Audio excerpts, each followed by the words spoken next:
is Tammy. How did you learn that Tammy had died? Someone texted me, a friend, not any, person that was associated close, but just a friend. She said, hey, just want to let you know she passed on.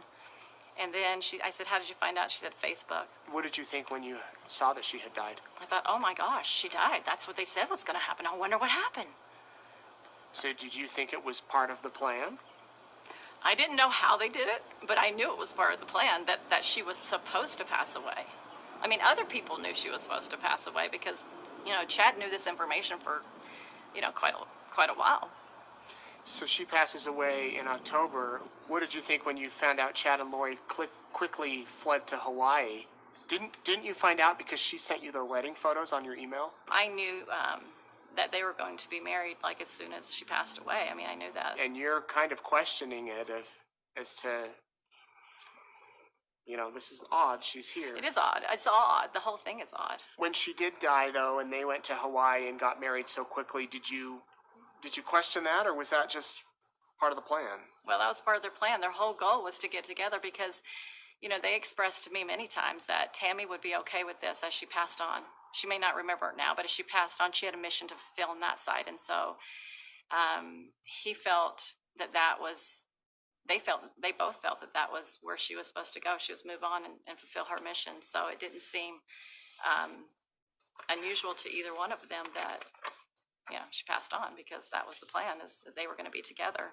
After she dies, after they get married, you get that call, don't answer the phone. They call you or communicate at all with you during that week? I called once on my way to Arizona, and I was concerned for the safety because that's what they led me to believe. So I wanted to have a prayer. I was like, let's just say a prayer, pull over on the side of the road, let's say a prayer. And Chad was very nervous and didn't seem settled at all. And she seemed fine. So you were still on their side? Yeah. Yeah. But Chad was nervous? Yes, he was. Laurie was acting like it was a normal day? Yeah. So you spoke the one time over the course of that week? No, I spoke to her when I decided that there's something going on that's awfully wrong. And so a friend of mine called both of them. So I called Chad's phone, and I knew she would answer because I didn't think any of her phones were working anymore. And so I just said, I have no testimony that you've shared the things, your own personal experiences that are sacred. I have no testimony of that. It doesn't fit the pattern that I see. That's, the pattern of things I've seen within our own church. And I had a hard time speaking, honestly. It was a very hard conversation for me. I said very little. And I said, could you just please tell us where the kids are, if they're safe? I think the first question is why haven't you told us where the kids are? Well, for your safety, we cannot tell you. And that just was alarm for me, because I was like, well, what safety? Why am I in danger? I didn't feel like I was in danger. They wouldn't answer us, of course. And I really didn't have a testimony of the things. I never got that confirmation that what the things they shared with me are true or not. So that we hung up with that conversation. I went to talk to the police after that. And once I talked to them, I basically had a long conversation with both of them about a lot of personal feelings about, I'm concerned for you. I'm concerned for your salvation, the things that you've done. I said, this is not light, this is darkness. And I asked again, why did you tell the police I had the kids? And she said, well, I told them because of, for, safety of JJ and these different answers. And so she did, share that she lied about it. And I asked a little bit about a few other things. Can't recall everything. It was kind of a long conversation, and I was very uncomfortable talking to her. It was a disturbing conversation. Is that when you said that they were evil? Yeah. And how did they react to that? They didn't like that very much. I just continued to tell her that I was concerned for them. And I am, and I was. Was this call more out of pleading of, listen, I'm concerned for you, just say where the kids are, basically, I don't want to say calling them to repentance, but in a way saying, you've gone astray. Yeah. It was many feelings. That was some of them. Yeah. Everything just came out. Just a lot of things. And that's the last time you spoke to them? Yes. And then Alex died. Yes, that was definitely a mystery for me. How did you find out he had passed? He was living with his wife, his new wife, right? And we all were in the same ward. And so the bishop called and said, why is there cop cars around her Suleiman's house? And I said, well, that was an interesting conversation. And we chatted for a bit, and I explained just a little bit. And then he calls me back and says, he died. I'm like, what? That was that completely threw me. I was like, I had no concept of how that happened. None at all. And I said, what happened? He said he didn't know. And I said, I'll talk to you later when I get back from my trip. We have a lot to talk about. Your bishop didn't know any of the background. No. Mm-mm. So I filled him in when we got back. He was very patient with me. I bet that was quite a chat. Yeah, he was very patient, but I was grateful it was him. What did you think had happened to Alex? I had many different ideas. I thought, did he kill himself? Did he did realize that I was going to tell the police. That was made known to him.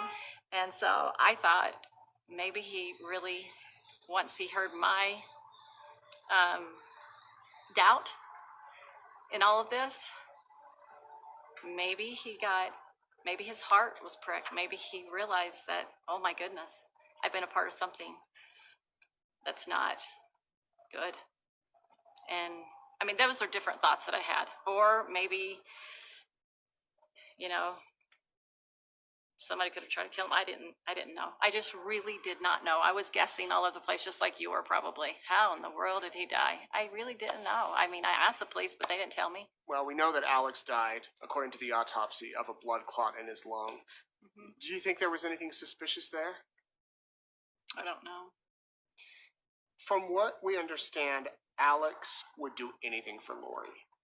There was nothing too great for him to do. He loved his sister, and there was no task too good because his faith was so great in God. Yeah. Is that how your encounter with them was, as far as their relationship? I think mostly. I mean, I don't know if he'd do everything for her, but I think he would do a lot of things for him. I think he just felt like a good brother, a big brother kind of figure that wanted to protect his sister. I mean, they had a lot of fun joking around with each other, and they just had a good relationship. Were you able to talk to Laurie after her brother died, or you had quit communication at that point? Yeah. Let's fast forward to January. You see them in Hawaii when we saw them at a beach resort. What did you think when you saw the video of me trying to talk to them outside of the resort? It was hard. It's hard for me. It's just hard for me to watch the whole story. Like, I was in that place of just like, oh, I don't even want to see the news right now. So, so when I saw that, I had many feelings. I thought, this does not look good for her. And, some of the thoughts I had is if these kids, and please, everybody use their own reasoning for this idea, but, if you really do believe your children are being harmed, or, you think they're going to be kidnapped and you're worried about them, you would be happy to tell anybody and everybody in the police about that. You would not talk and trying to, have no comment to you as you talk to them. I mean, you would say, I appreciate it. I would think you would interact if you really felt that I know if they were my kids and I had to put them in protection, I would be like, yeah, my kids are in protection because crazy people are going to go kill them or whatever. I would want you to know that, so that at least I didn't look like everybody was coming after me. I didn't think it looked good. It just made her look more guilty. That's what it looked like to me, both of them. Where do you think the kids are? They're not on this planet anymore. I don't think they are. That's my personal opinion. I know Tylee's a very strong-willed individual, and she's capable of making a phone call if she needs to call. And she hasn't reached out to anybody and let anybody know she's alive. I can't imagine she would be quiet the whole time. I can't imagine it. JJ's a handful. He wouldn't have his medication with him, so how could she take care of him? Tylee and him, how could they take care of each other? And it doesn't add up. If they're in a safe place, why is she in Hawaii having a great time on her honeymoon when her children are running for safety, or hiding in safety? That doesn't even make sense. I think most people understand that. And so everybody's looking in at her going, what are you doing? Do you think Alex was somehow involved in wherever they are in their disappearance? I think it's possible. And that he would do that on behalf of his God or his sister? His sister, I think. Or, yeah, maybe also a higher reason. Maybe if he really truly believed these things, and maybe he felt like he was doing something good for not only them, but God too, I guess. The other Melanie has said that Laurie has a plan, that she always has a plan, and that the kids are safe. Yeah. And Laurie's mother and sister have also said that they believe that they're somewhere safe, and the reason they have not asked her where the kids are is because calls are being recorded and because she would not tell them. I think that they want to believe Laurie, and they want to be a support to her.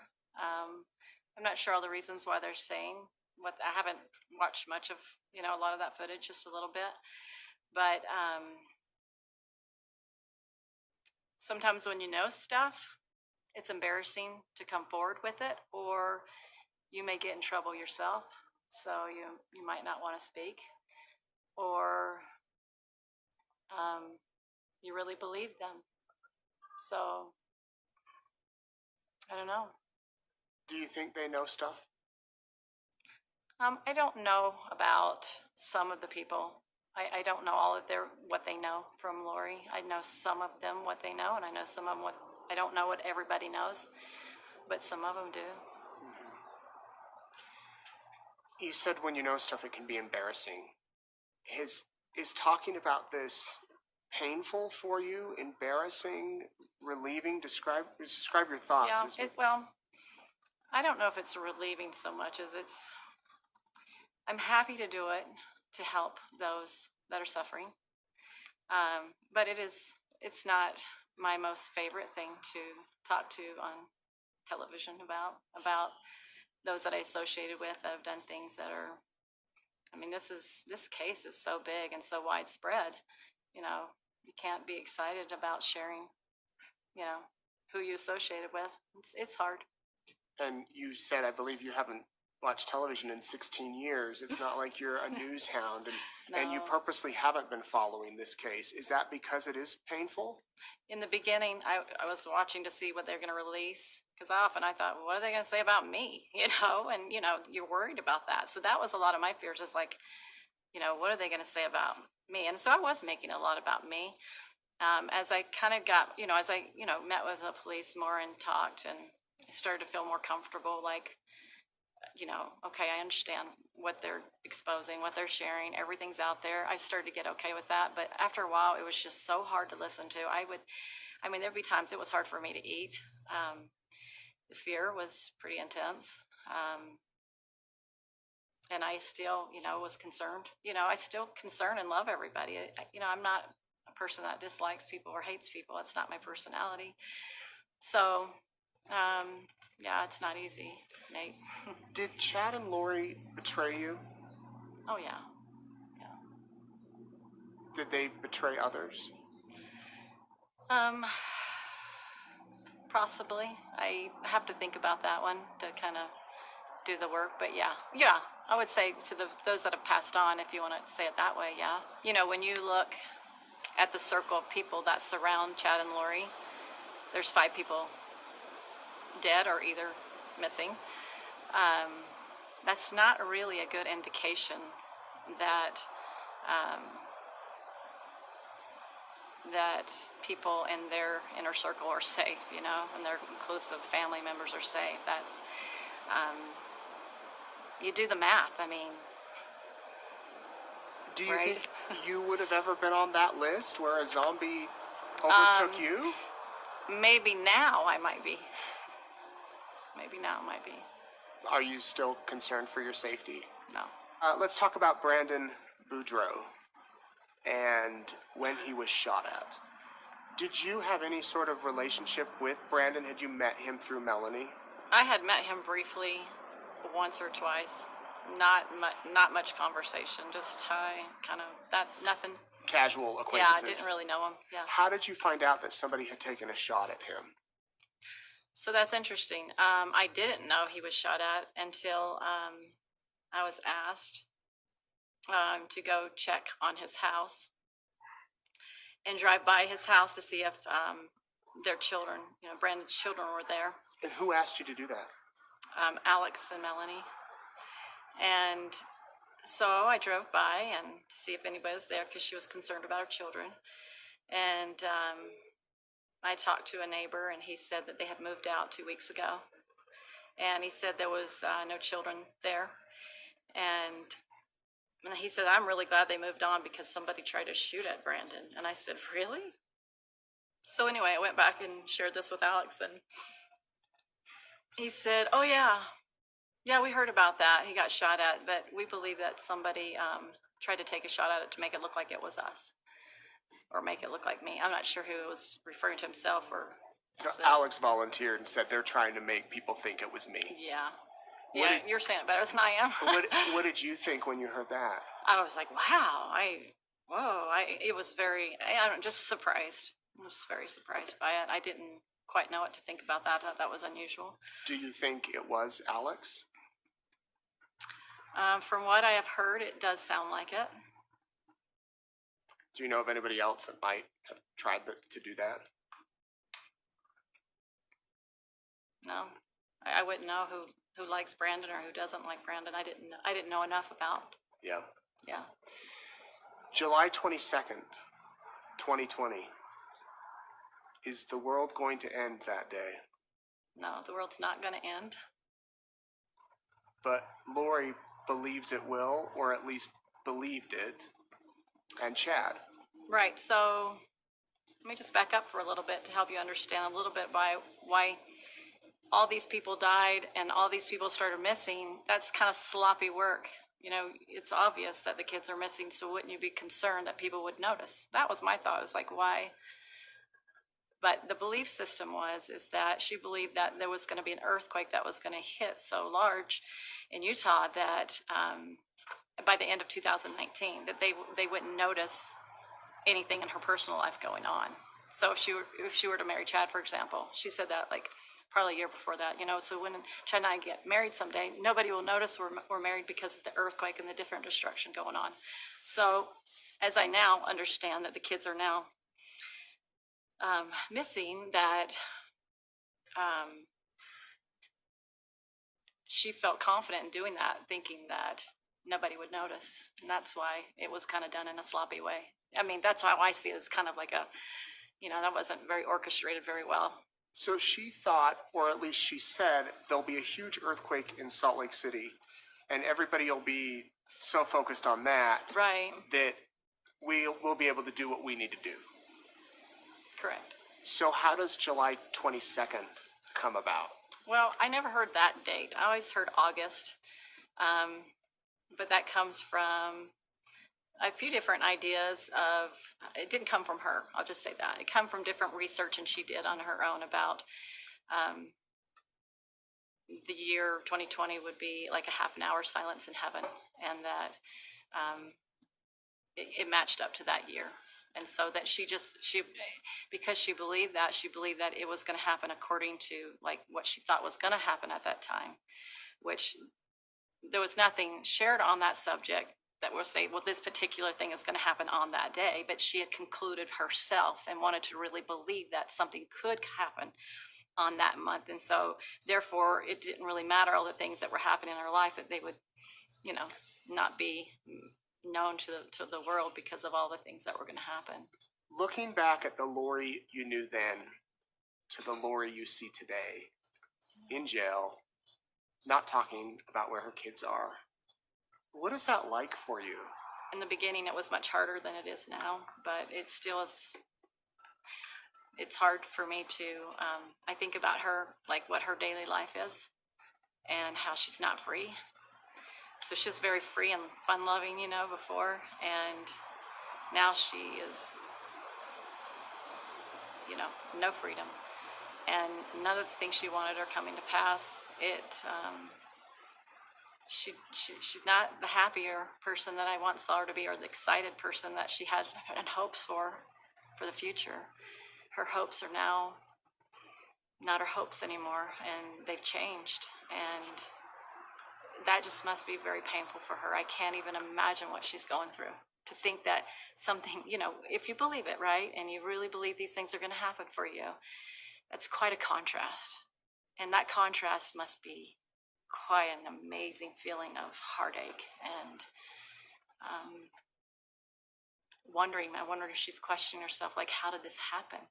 I often have said, Chad claiming to be the visionary that he was, and I believed he was a visionary. I think he does have that gift. And he often said that it was like, there was a part, like the door left, like God left a door open, and he still had the ability to have visionary experiences often.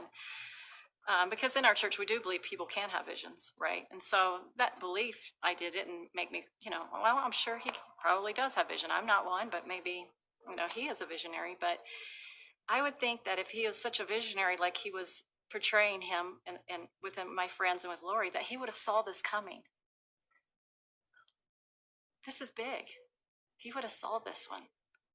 And I don't understand how he didn't see it. Have you thought about the day that you're going to walk into that courtroom and be called as a witness, and she's going to be sitting probably as far apart as we are right now, and looking her in the eyes? I mean, do you think about that and what that experience will be like? I have. And all I keep feeling is that I have love in my heart still. And it will be hard for me to see her in her jail outfit and, not be able to look as pretty as she'd want to be. And I know she doesn't want to be there, But I'm also sorrowful for all those that have had to pass away. Good people. These doctrines are dangerous. And look what they lead to. They lead to people dying. If that doctrine was not revealed, I've said this once, but I want to emphasize it, then these people wouldn't have died. It's very important to people understand that God veils us from any kind of knowledge before we came to this earth. I think most people would agree on that. Most people don't have that information. And there's a reason for that.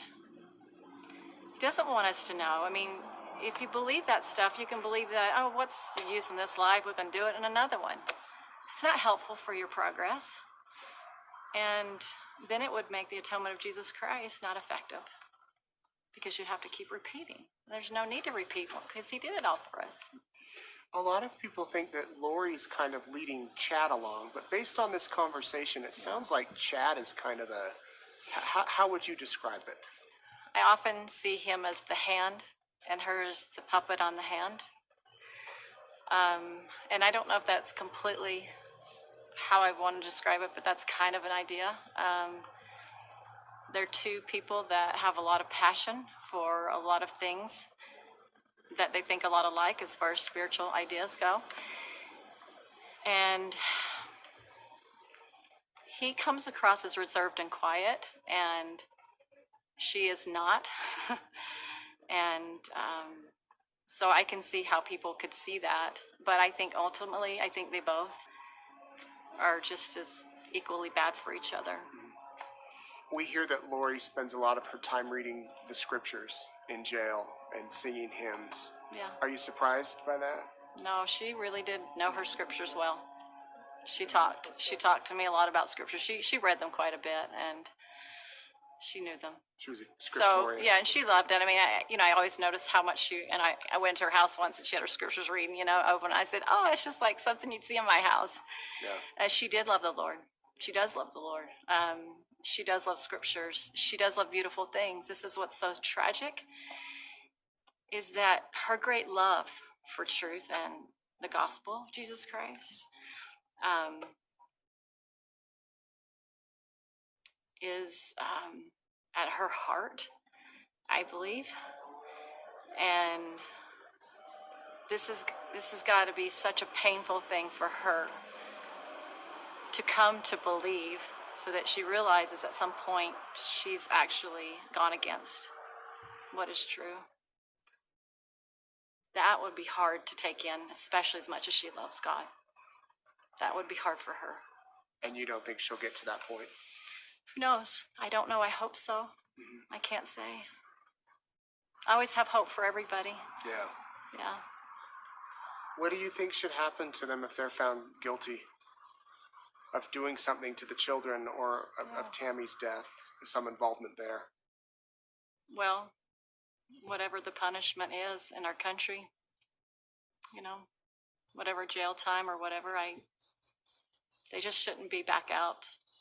When you take people's life as serious, so they don't have a right to come out and hurt other people. It's safer that they're in a place that they can't influence other people, unfortunately.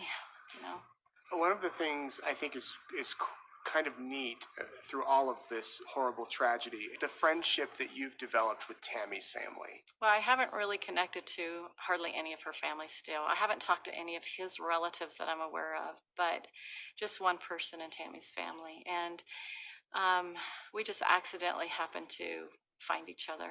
So I wasn't seeking after it, but it was healing for her to hear her, me share what I knew, because I was so in their inner circle, Chad and Laurie's, that everybody was excluded, I'm sure, from that part of the family. So it was sweet. I would just say it's very sweet. I wanted to touch on quickly too the podcast. Oh yeah. How did the podcast platform come about? Did that start with you or somebody else? And how did Yeah, it was actually my idea. I had decided to write a book, and then I decided that I wanted to do a podcast to share some of my experiences with a change of heart and the doctrine of Christ.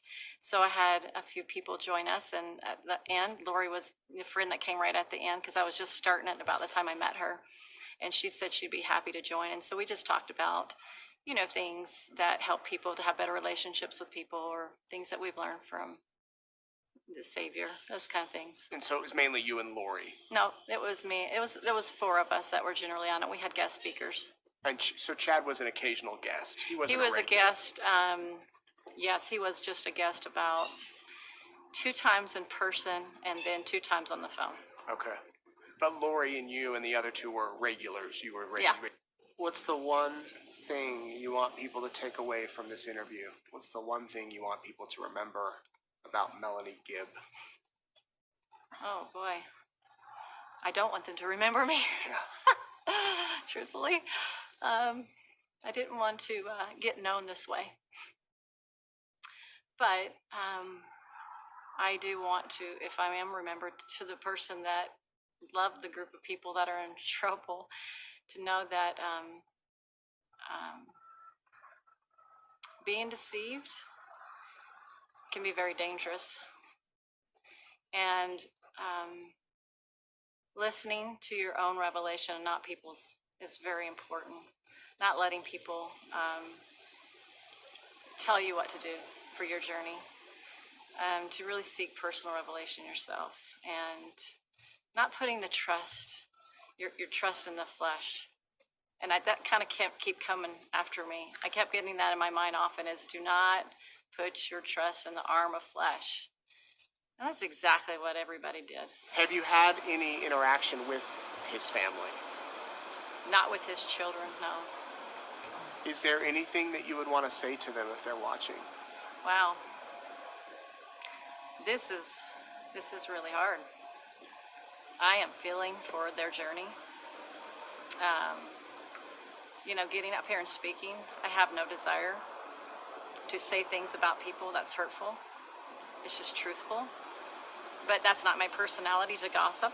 So this is very uncomfortable for me. I do care about those kids. I know Tammy does. I do know that they did meet Laurie. I did know, if I'm speaking to them, I did know that you met Laurie. That's how close, just to let you know how close I am to the situation. I know that she had them all over at her town home for cookies, after the funeral, when she came back to town. And I know they fell in love with her, according to her. So I can see why they would like her, because she was so excited to meet them. and she was very loving, and she has that personality. She can just take people in, and she just takes them like Velcro almost. She just pulls you into her inner circle almost to the point she doesn't let you go. And so she has that personality. And so I'm sure that it's hard to know who to believe. And my heart does go out to them. And I want them to know that it's really hard for me to talk about their dad, because I really like Chad. I think he's a good guy. Still. He's a nice man. Yeah. I mean, I like him as a person. But his teachings, they're dangerous. If he's watching, what do you say to him?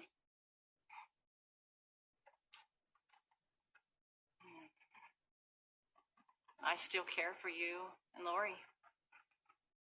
And this is really painful, what you're going through.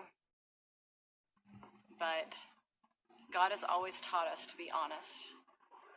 There's no exceptions to those rules. And when you walk with peace, even if you're guilty and you confess, there's a peace that comes from telling the truth. I know I have that peace because I've come forward, because people passed away. And I'm grateful they actually lied to the police about it. You are? I am, because it made me have to face it. And it made me go through all kinds of experience that nobody on the planet wants to go through. I had to face fears that I never had before, a different level. But my faith got stronger in a way that's changed forever. And I hope that they realize that when we open those doors to darkness, they tell us things that we want, because sometimes we want things. But we are taught to bridle our passions. The Lord taught me that over and over. To be a zealot, but to not be overzealous. And we have to learn how to have patience, wanting nothing. And sometimes when we really want something, that's when we fall. And sometimes the answer is no. Wait. But boy, she did not have patience. That's one thing she did not have, is patience. And it led to a fatal attraction, unfortunately. You said that when you want something, you have to bridle your passions. What ultimately did they want? What did Chad and Laurie want? Power? Followers? Was it about sex? Was it about money? Was it about God? What was their ultimate goal, do you think? Oh, that's a really personal thing. It's hard to share because she shared a lot of personal things with me, and I hate to share that out loud. What It's can you hard. tell us that you feel But I'll just comfortable say with? that it was a fatal attraction. It was a lot of love between the two of them. They really, really seemed to love each other a lot, and they just couldn't wait to be together. And Lust too? yeah, What would you say to her? we've had a lot of fun times together. We've laughed a lot, and I love her. And I'm so sorry that she's been so deceived by Chad, and that she's also been deceived by not just Chad, but I believe other people on the other side of the veil, pretending to be good when they're not. And she got tricked, and the same thing is when we want something really badly. But if we go into our heart and realize the path that Christ set was perfect, it was loving, it was kind. He never called people dark or light. He wasn't looking at people as if they were attacking him or hurting him. He was always going forward in love. That was his whole mission, And so their mission does not align with one that would walk with Christ.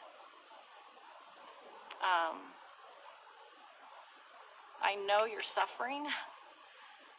I think of you every day in the jail, alone, without Chad, who you love, and I know that's really painful for you. I wish that none of this happened. I have learned a great deal about deception. And now you have learned a greater deal about deception. I just hope that you can really put aside a lot of what your wants are and be humble and really feel like what he's telling you, he still loves you. He still loves Chad, and they can always be forgiven. However long that takes, I don't understand. But he's a good God. And I know that he died for her too. And there's still hope. That's what I want to say to you. That is quite a message of love and peace, Yeah. where a lot of people don't have love for her. I know. And she could end a lot of this if she just would speak and say where the kids are. Yeah. Do you think she will? I don't know. It doesn't look like it. As long as she holds on to these beliefs, she won't. But if she comes to realize which her inner feelings were, could Chad really be Satan? And if so, he's a really good one. You know that conversation we had, Laurie? Maybe that was that telling you, that little feeling telling you inside that, yeah, he wasn't doing the right things and saying